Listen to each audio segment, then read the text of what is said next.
Perkenalkan, nama saya Justinus Faustino Alexandro Tulus. Saya mahasiswa Universitas Negeri Manado, Fakultas Ekonomi dan Bisnis, jurusan Manajemen. Jadi pada video kali ini, saya akan membahas mengenai indeks pembangunan manusia, kesehatan, pendidikan, inflasi, dan produk domestik bruto di kota Surabaya. Yang tentunya sesuai dengan data Badan Pusat Statistik. Mari kita masuk ke pembahasannya.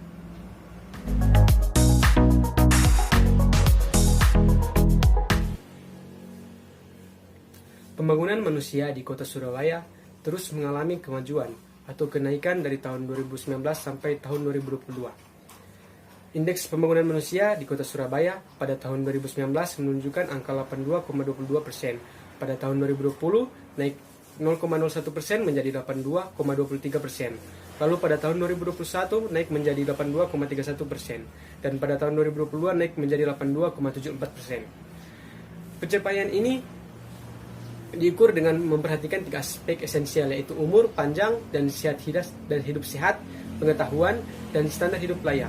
Dengan nilai IPM di atas 80%, kota Surabaya dapat dikategorikan wilayah IPM level sangat tinggi. Selanjutnya kita lihat perbandingan IPM di Surabaya dengan kota lain di Jawa Timur, yaitu Kediri dan Malang. IPM di Surabaya pada tahun 2019 sampai 2022 merupakan yang tertinggi dibandingkan dengan kota Malang dan Kediri. Selanjutnya kita lihat perbandingan IPM di Surabaya dengan rata-rata IPM di Jawa Timur. Di sini dapat dilihat bahwa pada tahun 2019 sampai 2022 IPM Surabaya masih lebih tinggi dibandingkan dengan rata-rata IPM di Jawa Timur. Selanjutnya kita lihat perbandingan IPM di Surabaya dengan rata-rata IPM di Indonesia. Dapat dilihat bahwa pada tahun 2019 sampai 2022 IPM di Surabaya lebih tinggi dibandingkan dengan rata-rata IPM di Indonesia. Dari perbandingan-perbandingan tersebut dapat disimpulkan bahwa IPM di Surabaya merupakan yang paling tinggi selama tahun 2019 sampai 2022.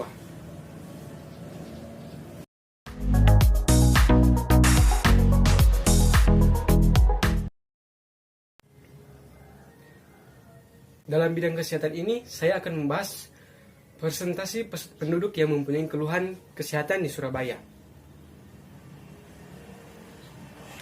Jika kita lihat, penduduk yang mempunyai keluhan kesehatan pada tahun 2019 menunjukkan angka 30,14%, lalu mengalami penurunan pada tahun 2020 dengan angka 29,88%. Kemudian terjadi kenaikan yang drastis pada tahun 2021 dengan angka 50,23%.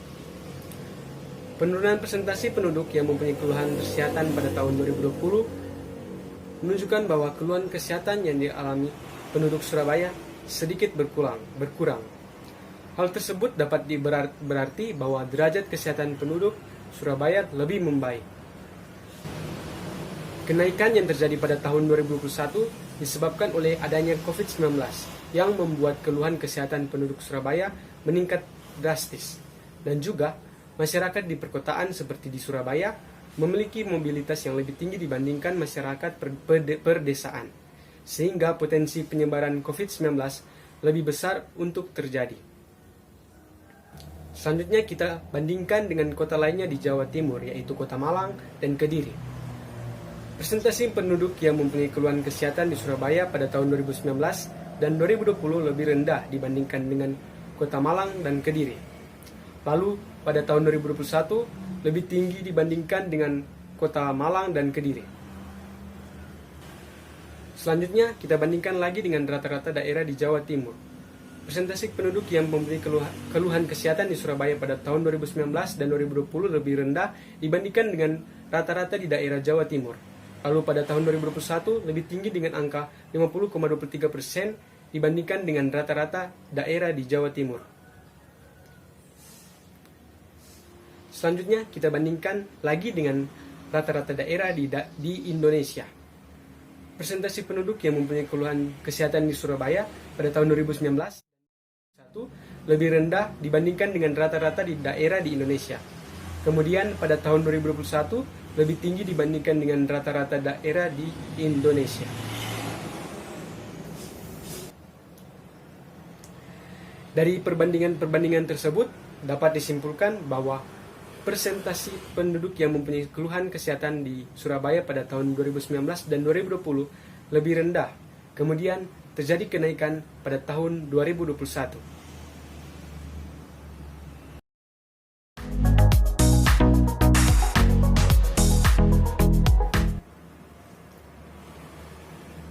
Angka partisipasi sekolah di kota Surabaya. Dapat dilihat bahwa angka partisipasi sekolah di Surabaya pada usia 7-12 tahun di tahun 2019 mencapai 99,65% dan tahun 2020 mencapai 99,9%. Sedangkan pada usia 13-15 tahun di tahun 2019 mencapai 98,48% dan tahun 2020 mencapai 99,33%. Lalu pada usia 19-18 tahun di tahun 2019 mencapai 66,09% dan tahun 2020 mencapai 67,33%. Di ketiga kelompok usia tersebut mengalami kenaikan pada tahun 2019 dan 2020. Pada usia 7-12 tahun di usia 13 dan usia 13-15 tahun bisa dikategorikan sangat tinggi, berbeda dengan usia 16-19 yang tergolong sedang. Tingginya angka partisipasi sekolah di Surabaya menunjukkan terbuka peluang yang lebih besar bagi penduduk di wilayah tersebut untuk dapat mengenyam pendidikan tersedianya sarana dan prasarana pendidikan yang memadai saat ini. Selanjutnya jika kita bandingkan dengan angka partisipasi sekolah di Surabaya dengan kota lain di Jawa Timur, yaitu Kota Malang dan Kediri, angka partisipasi sekolah di usia 7-12 tahun pada tahun 2019 dapat dilihat bahwa Surabaya pada angka 99,65%, lebih rendah dibandingkan dengan Kota Malang dan Kediri yang mencapai 100%. Kemudian pada tahun 2020, Surabaya lebih tinggi dibandingkan dengan Kota Malang dan Kediri. Selanjutnya, angka partisipasi sekolah di usia 13-15 tahun. Pada tahun 2019 dapat dilihat bahwa Kota Kediri tertinggi dan Surabaya di posisi kedua, serta Kota Malang yang terendah dibandingkan dengan kota lainnya. Kemudian pada tahun 2020 dapat dilihat bahwa Surabaya lebih tinggi dibandingkan dengan Kota Malang dan Kediri. Selanjutnya, angka partisipasi sekolah di usia 16-18 tahun pada tahun 2019 dan 2020, Surabaya merupakan kota yang terendah dibandingkan dengan Kota Malang dan Kediri. Selanjutnya, kita bandingkan angka partisipasi sekolah di Surabaya dengan rata-rata daerah di Jawa Timur. Angka partisipasi sekolah di kelompok usia 7-12 tahun dan 13-15 tahun pada tahun 2019 dan tahun 2020 menunjukkan bahwa Surabaya lebih tinggi dibandingkan dengan rata-rata daerah di Jawa Timur. Sedangkan pada kelompok usia 16-18 tahun pada tahun 2019 dan 2020 menunjukkan bahwa Surabaya lebih rendah dibandingkan dengan rata-rata daerah di Jawa Timur. Selanjutnya kita bandingkan angka partisipasi sekolah di Surabaya dengan rata-rata daerah di Indonesia. Angka partisipasi sekolah di kelompok usia 7-12 tahun dan 13-15 tahun pada tahun 2019 dan 2020 menunjukkan bahwa Surabaya lebih tinggi dibandingkan dengan rata-rata daerah di Indonesia.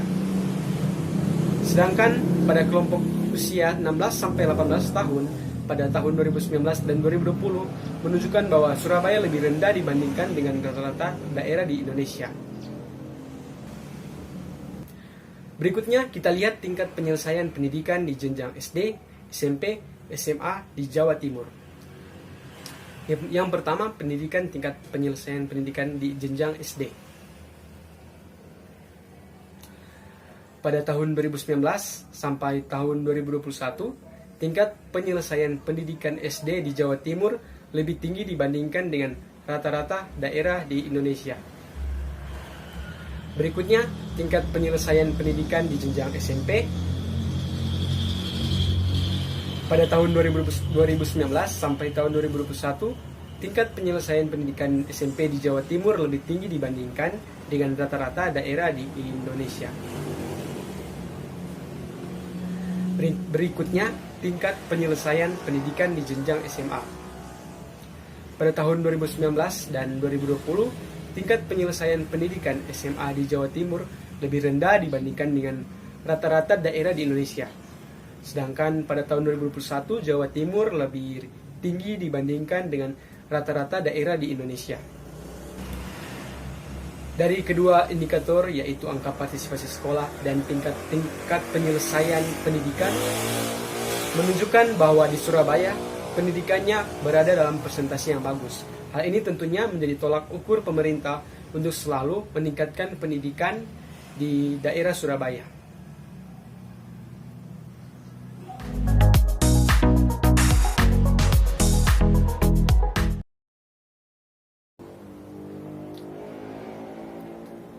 Inflasi umum di Surabaya pada tahun 2019 mencapai 2,21%, lalu menurun menjadi 1,33% pada tahun 2022, kemudian naik lagi menjadi 2,71% pada tahun 2021. Komoditas yang memberikan sumbangan terbesar terjadinya inflasi pada tahun 2019 adalah emas, perhiasan, cabai, dan lain-lain. Lalu komoditas yang memberikan sumbangan terbesar terjadinya inflasi pada tahun 2020 adalah cabai rawit, cabai merah, telur ayam ras, daging ayam ras, dan lain-lain.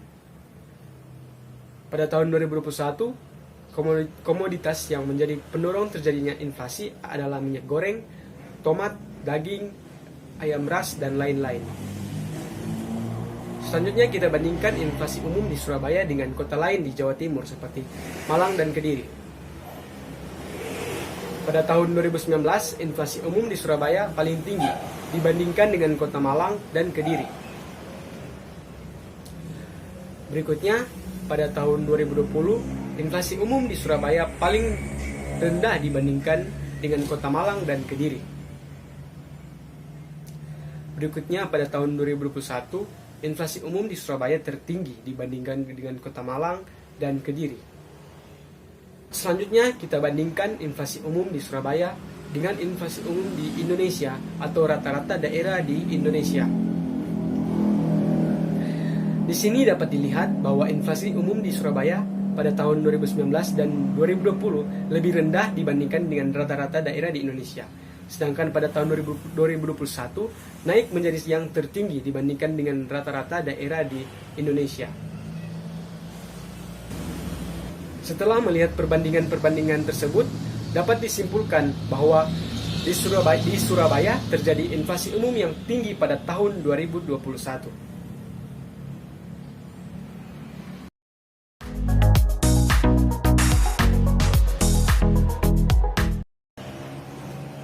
PDRB atau Produk Domestik Regional Bruto atas harga berlaku. Di Surabaya pada tahun 2019 pada angka 580,488 triliun, lalu mengalami penurunan di tahun 2020 pada angka 554,509 triliun. Kemudian mengalami kenaikan pada tahun 2021 pada angka 590,228 triliun. Selanjutnya kita bandingkan dengan PDRB di Surabaya dengan kota lain di Jawa Timur yaitu Kota Malang dan Kediri. Di sini dapat dilihat bahwa tahun 2019 sampai tahun 2021 PDRB di Surabaya merupakan yang tertinggi dibandingkan dengan Kota Malang dan Kediri. Selanjutnya kita lihat PDRB di Surabaya dengan total keseluruhan PDRB di Jawa Timur. Pada tahun 2019 PDRB di Surabaya mencapai 580,488 triliun dan jumlah total di Jawa Timur mencapai 2,345,548 triliun. Kemudian pada tahun 2020 PDRB di Surabaya mencapai 554,509 triliun dan jumlah total di Jawa Timur mencapai 2,229,791 triliun. Kemudian pada tahun 2021 PDRB di Surabaya mencapai 590,228 triliun dan jumlah total di Jawa Timur mencapai 2,454,498. Selanjutnya kita lihat PDRB di Surabaya dengan PDB di Indonesia. Pada 2019 PDB di Indonesia mencapai 15.832,657 triliun dan pada tahun 2020 mencapai 15.438,17 triliun dan pada tahun 2021 mencapai 16,970,789 triliun. Pertumbuhan ekonomi di Surabaya pada tahun 2019 mencapai 6,09%, lalu turun mencapai minus 4,85% pada tahun 2020, kemudian naik menjadi 4,29% pada tahun 2021. Selanjutnya kita bandingkan pertumbuhan ekonomi di Surabaya dengan kota lain di Jawa Timur seperti Malang dan Kediri. Pada tahun 2019, pertumbuhan ekonomi di Surabaya tertinggi dibandingkan dengan Malang dan Kediri. Berikutnya pada tahun 2020, pertumbuhan ekonomi mengalami penurunan sampai minus, dengan minus yang tertinggi terjadi di kota Surabaya. Kemudian pada tahun 2021, pertumbuhan ekonomi di Surabaya tertinggi, walaupun tidak berbeda jauh dengan kota Malang dan Kediri. Selanjutnya kita bandingkan pertumbuhan ekonomi di Surabaya dengan rata-rata di Jawa Timur. Pada tahun 2019 dan tahun 2021, pertumbuhan ekonomi di Surabaya lebih tinggi dibandingkan dengan rata-rata daerah di Jawa Timur. Kemudian pada tahun 2020, pertumbuhan ekonomi mengalami penurunan sampai minus, dengan minus yang tertinggi terjadi di kota Surabaya. Selanjutnya kita bandingkan pertumbuhan ekonomi di Surabaya dengan di Indonesia atau rata-rata daerah di Indonesia. Pada tahun 2019 dan tahun 2020, pertumbuhan ekonomi di Surabaya lebih tinggi dibandingkan dengan rata-rata daerah di Indonesia. Kemudian pada tahun 2020, pertumbuhan ekonomi mengalami penurunan sampai minus, dengan minus yang tertinggi terjadi di kota Surabaya. Sekian dari video saya ucapkan terima kasih.